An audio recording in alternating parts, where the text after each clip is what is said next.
আসসালামু আলাইকুম। আমরা ষষ্ঠ ব্যাংকিং ডিপ্লোমা এআইবি পরীক্ষার জন্য trade finance and foreign exchange TFFE এই সাবজেক্টের চ্যাপ্টার 6 এই চ্যাপ্টার 6 থেকে আলোচনা করব international regulation for trade service. তো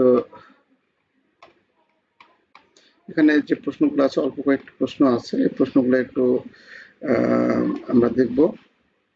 এখানে এটা কি দেখেছি আমরা? ও আচ্ছা, এরকম এত দেখিনি, এরকম আরেকটু অধ্যায় দেখেছি আমরা।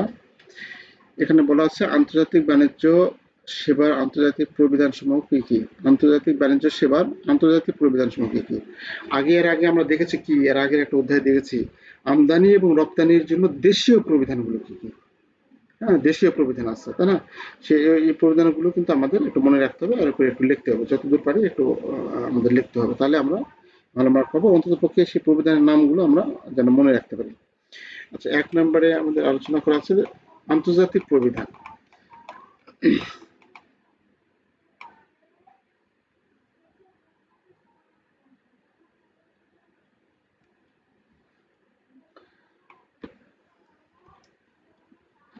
আন্তর্জাতিক বাণিজ্য সেবার আন্তর্জাতিক প্রবিধানসমূহ আলোচনা করুন। 1 নম্বরে বলা আছে 1980 সালের পণ্য বিক্রির চুক্তিতে জাতিসংঘের Vienna convention.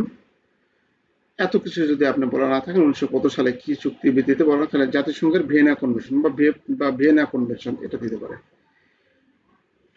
Uniform customs documentary credit এর জন্য অনুশীলন প্র্যাকটিস। হ্যাঁ, এটা হচ্ছে uniform customs and documentary credit for practice.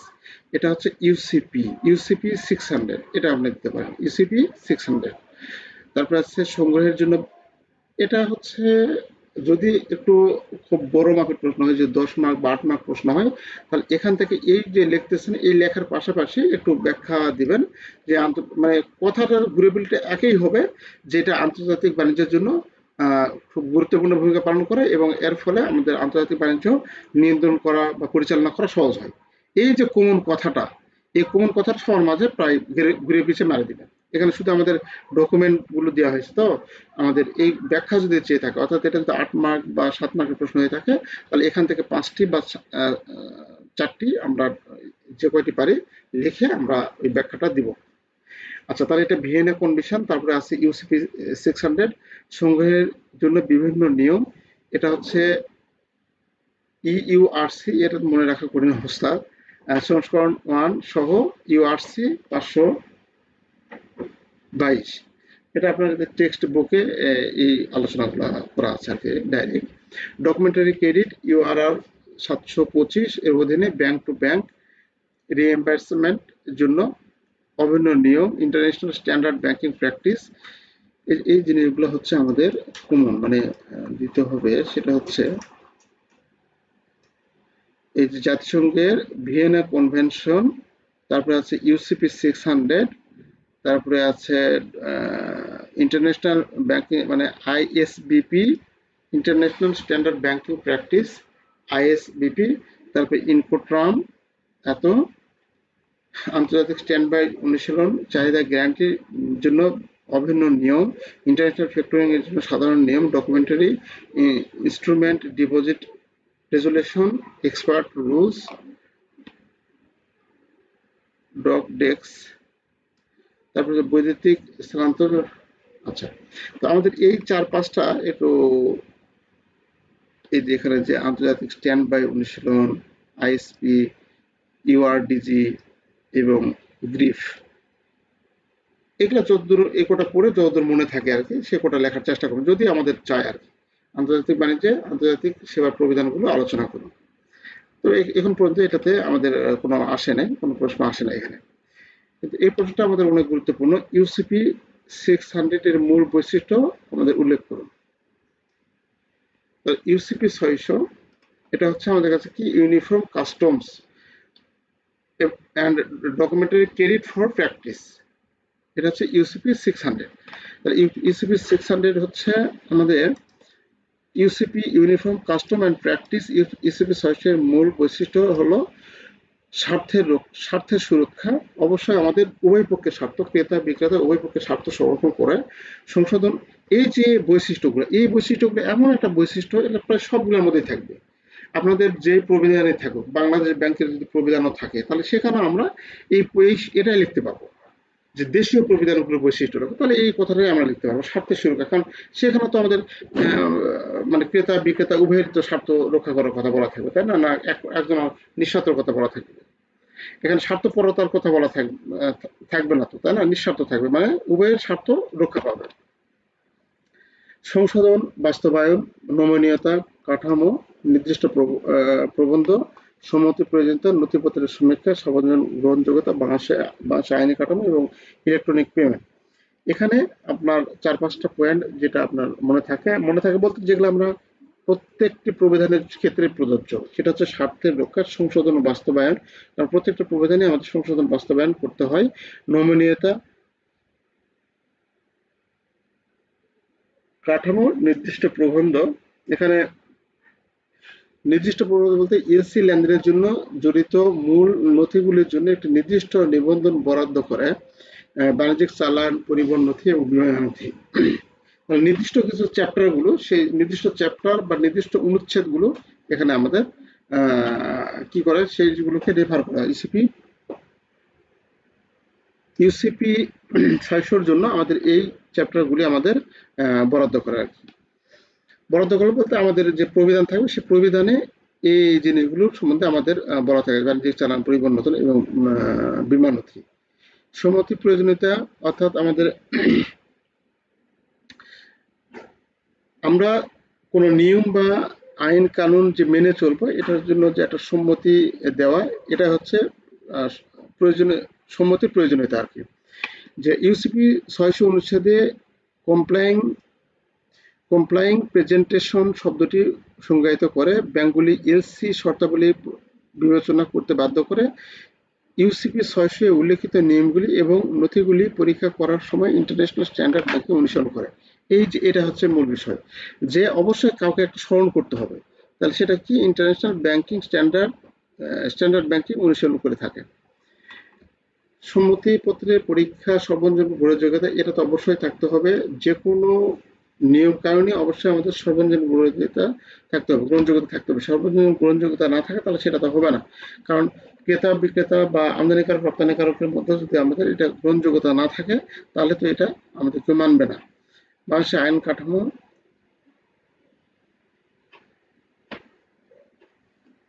Electronic supplement. আচ্ছা, এখানে আমাদের ইউসিপি 600 মূল বৈশিষ্ট্যগুলো, যে বৈশিষ্ট্যগুলো আমাদের অন্য প্রবিধানের ক্ষেত্রেও ব্যবহার করতে পারে, সেই বৈশিষ্ট্যগুলো দেওয়ার চেষ্টা করবো আর কি।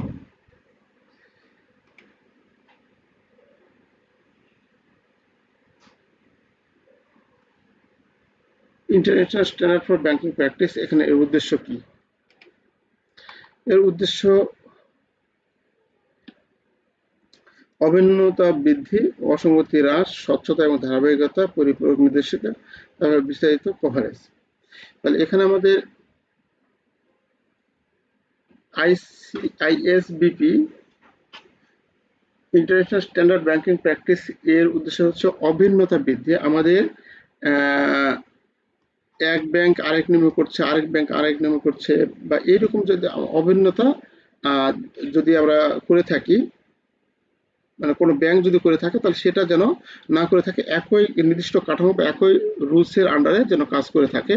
অসঙ্গতি হ্রাস বলতে এখানে কোনো যদি অসঙ্গতি থেকে থাকে, সেই অসঙ্গতিটা হ্রাস করে থাকে। অর্থাৎ আমাদের কোনো মিসম্যাচ যদি থাকে, নথি পরীক্ষা করার জন্য বিস্তারিত নির্দেশিকা প্রদান করে। আইএসবিপি পরীক্ষা প্রক্রিয়া চলাকালীন উদ্ভূত অসঙ্গতির সংখ্যা কমাতে সাহায্য করে। এখানে অসঙ্গতিগুলো কি কি, যে অনেক সময় দেখা যায় যে সেটা হচ্ছে যেমন হচ্ছে আমরা যদি কোনো পণ্য সামগ্রী চায়না থেকে নিয়ে আসি, সেটা হচ্ছে আমরা লেখা আছে এরকম যে ইউনিটস অত 2000 ইউনিটস আমরা প্রোডাক্ট এনেছি। তাহলে এখানে ইউনিটসের জায়গায় আপনি অন্য কিছু লিখতে পারেন, 2000 কেজি লিখতে পারেন, 2000 বক্স লিখতে পারেন, বক্স থাকতে পারে, আমার সেটা 1 কেজি করে বক্স থাকতে পারে। তাহলে এই যে আমাদের অসঙ্গতিগুলো রয়েছে, এই অসঙ্গতিগুলো কিন্তু আমাদের একই জিনিসকে বোঝানো হয়েছে। এই অসঙ্গতিটা কি করে হ্রাস করে থাকে, এই অসঙ্গতিটা কি করে হ্রাস করে, আমাদের যে অসঙ্গতিগুলো থাকে সেই অসঙ্গতিগুলো হ্রাস করে। এখানে স্বচ্ছতা ধারাবাহিকতা আমাদের অবশ্যই আমাদের এই লেনদেনের স্বচ্ছতা এবং ধারাবাহিকতা, এটা এই পয়েন্টটা সর্বক্ষেত্রে যাবে আমাদের। স্বচ্ছতা এবং ধারাবাহিকতা, পরিপূরক নির্দেশিত বিস্তৃত কভারেজ।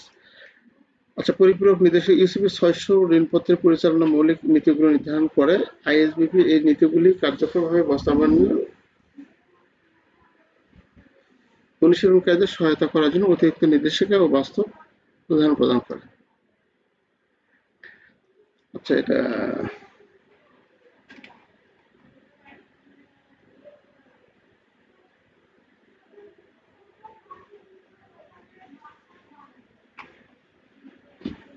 ইউআরআর অনুযায়ী রিইম্বার্সমেন্ট এবং অথরাইজেশন এবং রিইম্বার্সমেন্ট আন্ডারটেকিং এর মধ্যে পার্থক্য রেখে এখানে অথরাইজেশন এবং আন্ডারটেকিং এর মধ্যে পার্থক্য করতে বলছে। আচ্ছা, তো এখানে রিইম্বার্সিং অথরাইজেশন হচ্ছে যে ইস্যুইং ব্যাংক, আমরা যে ব্যাংক ইস্যু করে, আমাদের ডকুমেন্টগুলো যে ব্যাংক ইস্যু করে সেই ব্যাংক, যে ব্যাংকে রিইম্বার্সিং ব্যাংক বলতে যে ব্যাংক হচ্ছে কি করবে, পরিশোধ করবে, অর্থ পরিশোধ করবে নমিনেটেড ব্যাংকে। নমিনেটেড ব্যাংক বলতে বোঝাবে আমাদের ক্রেতা বিক্রেতা, এখানে দুইটা পক্ষ থাকবে, ক্রেতা আমদানিকারক আর একটা হচ্ছে কি রপ্তানিকারক। তাহলে আমদানিকারকের ব্যাংক প্লাস আমাদের বিদেশি আরেকটি ব্যাংক যে ব্যাংকের সাথে আমাদের ক্রেডিট আছে, তারপরে এখানে বিক্রেতা কি করবে, তার দেশে আরেকটি ব্যাংক, সেই ব্যাংকের সাথে এই ব্যাংকের লিঙ্ক আছে। তাহলে আমাদের এটা হচ্ছে ইস্যুকারী ব্যাংক, সেই ইস্যুকারী ব্যাংক রিইম্বার্সিং ব্যাংককে বলে দিবে নমিনেটেড ব্যাংকে। তাহলে এটা হচ্ছে ইস্যুকারী ব্যাংক, এটা হচ্ছে আমাদের রিইম্বার্সিং ব্যাংক, এটা হচ্ছে নমিনেটেড ব্যাংক, এটা হচ্ছে আমাদের রপ্তানিকারক। তাহলে আমাদের ইস্যুকারী, এখানে সেটা বলা আছে যে এটি ইস্যুকারী ব্যাংক দ্বারা রিইম্বার্সিং ব্যাংকে নমিনেটেড ব্যাংকে অর্থ প্রদানের জন্য জারি করা একটি নির্দেশ। তাহলে অর্থ প্রদান কে করে, অর্থ প্রদান তো আমদানিকারক তো রপ্তানিকারককে অর্থ প্রদান করবে। তাহলে আমদানিকারকের ব্যাংক বাংলাদেশ থেকে কোনো একটা ব্যাংক বিদেশের কোনো একটা ব্যাংকে, যে ব্যাংকের সাথে এলসির কাজ চলে বা আন্তর্জাতিক বাণিজ্য চলে, সেই ব্যাংককে বলে দিবে, সেই ব্যাংক হচ্ছে রিইম্বার্সিং ব্যাংক, মানে টাকাটা পেড করে দিবে।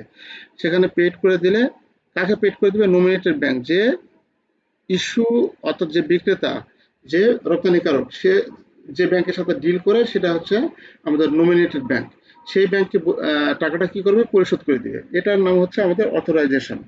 রিইম্বার্সমেন্ট অথরাইজেশন মানে আমাদের ইস্যুকৃত ব্যাংক আমাদের অথরাইজ করবে বা তাদেরকে বলে দিবে বা জানিয়ে দিবে যে আপনারা টাকাটা তার সেই রপ্তানিকারকের ব্যাংকে পরিশোধ করুন। মানে আমাদের ব্যাংক যখন বলে দিবে ওই দেশের ব্যাংকে, যখন বলবে যে তারা আপনারা রপ্তানিকারকের ব্যাংকে পরিশোধ করুন।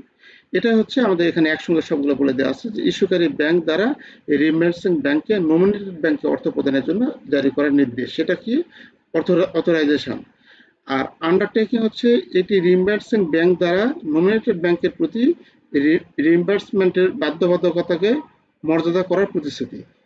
ওই যে আন্ডারটেকিং তো আমরা যেটা জানি যে আন্ডারটেকিং নেওয়া মানে আমরা কোনো কিছু বাধ্যবাধকতা বা কোনো কিছু প্রদান করার জন্য বা কোনো কিছু আমাদের যেন অর্থাৎ কোনো কিছু, যেমন ব্যাংকে আমরা আন্ডারটেকিং শব্দটি ইউজ করি না, যে আন্ডারটেকিং নেওয়া মানে কোনো একটা অ্যাপ্লিকেশনে কোনো কাস্টমারের কোনো কিছু হলে তার সাইন টাইন নিয়ে রাখি আমরা, যে এটা হচ্ছে আন্ডারটেকিং। অর্থাৎ আমরা রিইম্বার্সিং ব্যাংক মানে দ্বারা নমিনেটেড ব্যাংকের প্রতি রিইম্বার্সমেন্টের বাধ্যবাধকতা মর্যাদা করার প্রতিশ্রুতিকে বোঝায়। অর্থাৎ যদি আমাদের ইস্যুকারী ব্যাংক ওই রিইম্বার্সিং ব্যাংক যে ব্যাংকে বলে দিচ্ছে যে অর্থ প্রদান করুন, এমন যে একটা প্রতিশ্রুতি এই দুই ব্যাংকের মধ্যে হয়ে থাকে, ওই দেশের মানে ভিন দেশের যে দুইটি ব্যাংকের মধ্যে হয়ে থাকে, সেটা হচ্ছে আমাদের আন্ডারটেকিং। অর্থাৎ ওই দুই দেশের মধ্যে যে আমাদের প্রতিশ্রুতিটা হয়ে থাকবে সেটা হচ্ছে আমাদের আন্ডারটেকিং। বিষয়টা জটিল প্রক্রিয়ায়। অর্থাৎ আমাদের এখানে অথরাইজেশন, আমরা অথরাইজ দিব যে টাকাটা দিয়ে দেন এবং টাকাটা পরিশোধ করে দিবে। আর আন্ডারটেকিংটা হচ্ছে ওই রপ্তানিকারক দুটি দেশের মধ্যে যে চুক্তি, দুটি ব্যাংকের মধ্যে যে চুক্তি, সেটা হচ্ছে আন্ডারটেকিং। মানে তারাই যে চুক্তিটা সম্পন্ন করবে সেটা হচ্ছে আন্ডারটেকিং, আর অথরাইজেশন হচ্ছে আমরা এখান থেকে যখন কনফার্ম করব দেরিতে তখন তারা সেটা পেমেন্টটা করে দিবে। এটি প্রত্যাহারযোগ্য অর্থ প্রদানের আগে ইস্যুকারী ব্যাংক এটি বাতিল বা সংশোধন করতে পারে। আর এটি অপরিবর্তনীয় নমিনেটেড ব্যাংককে বৃহত্তর নিশ্চয়তা প্রদান করে, কারণ এটি ইস্যুকারী ব্যাংক দ্বারা একতরফাভাবে বাতিল বা সংশোধন করা যায় না। তাহলে এটা আমরা ইস্যুকারী ব্যাংক আমরা আমাদের কাছে আছে, এটা আমরা বাতিলও করতে পারি, সংশোধন করতে পারি। আর এটা আমাদের ইস্যুকারী ব্যাংক মানে আমরা যখন ওই দেশের কোনো নিশ্চয়তা মানে ওই দুই মানে বাইরের দেশের দুটো ব্যাংকের মধ্যে যে নিশ্চয়তা, এই নিশ্চয়তাগুলো আমরা কোনোদিন বাতিলও করতে পারবো না, পরিবর্তন করতে পারবো না। আমাদের ব্যাংক এটা বাতিলও করতে পারবো না, পরিবর্তনও করতে পারবো না। আমাদের দেশের যে ব্যাংক সে কথা এখানে বলা আছে যে এটা আমাদের বাতিল যোগ্য নয়, আর এটা আমরা বাতিলও করতে পারি, পরিবর্তনও করতে পারি, পরিবর্তনও করতে পারি। কম নিরাপত্তা প্রদান করে কারণ এটি প্রত্যাহার করা যেতে পারে। সম্ভাব্য নমিনেটেড ব্যাংক এবং রপ্তানিকারকের জন্য অনিশ্চয়তা সৃষ্টি করে। কারণ নমিনেটেড ব্যাংক এবং রপ্তানিকারকের জন্য অনিশ্চয়তা সৃষ্টি করে। বৃহত্তর নিরাপত্তা প্রদান করে। আর এটা যেহেতু দুই দেশের মধ্যে একই দেশের মধ্যে দুটি ব্যাংকের মধ্যে চুক্তি, সেটা হচ্ছে আমাদের এখানে নিশ্চয়তাটা বেশি থাকে। অপরিবর্তনীয় এটি নিশ্চিত করে যে প্রতিদান সম্মত শর্তাবলী অনুযায়ী করা হবে। তো এটি নিশ্চিত কি হবে, প্রতিদান শর্তাবলী অনুযায়ী করা হবে। আমাদের যে ডকুমেন্ট বা যে কাগজপত্র সেই কাগজপত্র অনুযায়ী আমাদের সেই শর্তাবলী পালন করা হবে। আচ্ছা, নমিনেট তাহলে এখানে আমাদের বুঝতে হবে যে ইস্যুকারী ব্যাংক, রিইম্বার্সিং ব্যাংক, নমিনেটেড ব্যাংক, এই তিনটা যদি আমরা ভালো মতো একটু খেয়াল করতে পারি তাহলে এটা আমরা দেখতে পারবো।